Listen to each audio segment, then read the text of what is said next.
have said that the body is not more than the soul, and nothing, not God, is greater to one than one's self is. And whoever walks a furlong without sympathy walks to his own funeral dressed in his shroud.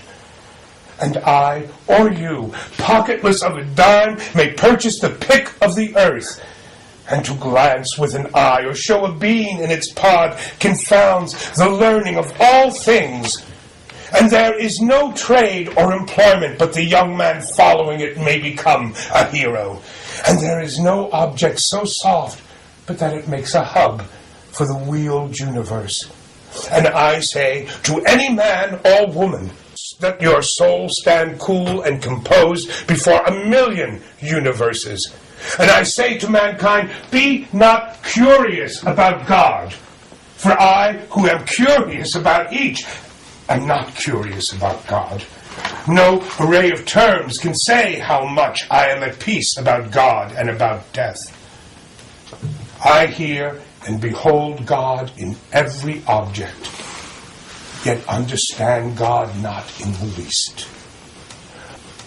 Nor do I understand who there can be more wonderful than myself. Why should I wish to see God better than this day? I see something of God each hour of the 24 and each moment then. In the faces of men and women, I see God. And in my own face in the glass, I find letters from God dropped in the street, and every one is signed by God's name. And I leave them where they are. For I know that where'er I go, others will punctually come forever and ever. What shall I give? And which are my miracles? Realism is mine. My miracles, take freely, take without end. I offer them to you where'er your feet can carry you or your eyes reach. Why, who makes much of a miracle? As to me, I know of nothing else but miracles.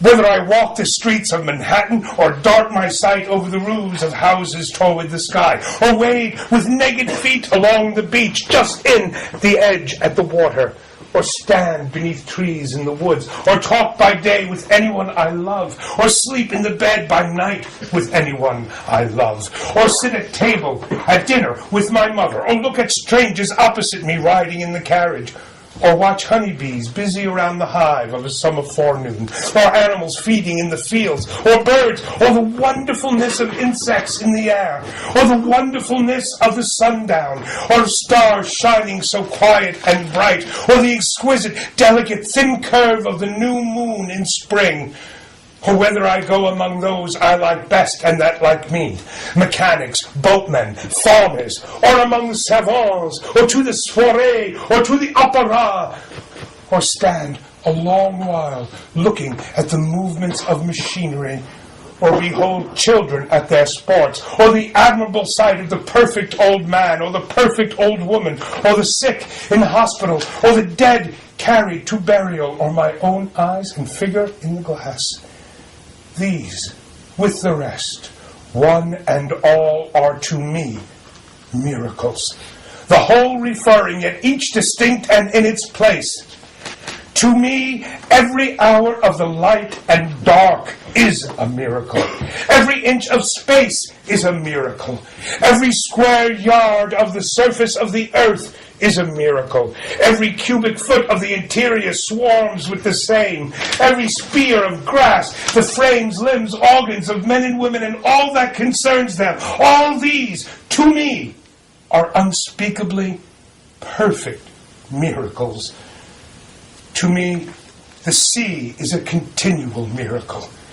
The fishes that swim the rocks, the motion of the waves, the ships with men in them. What stranger miracles are there?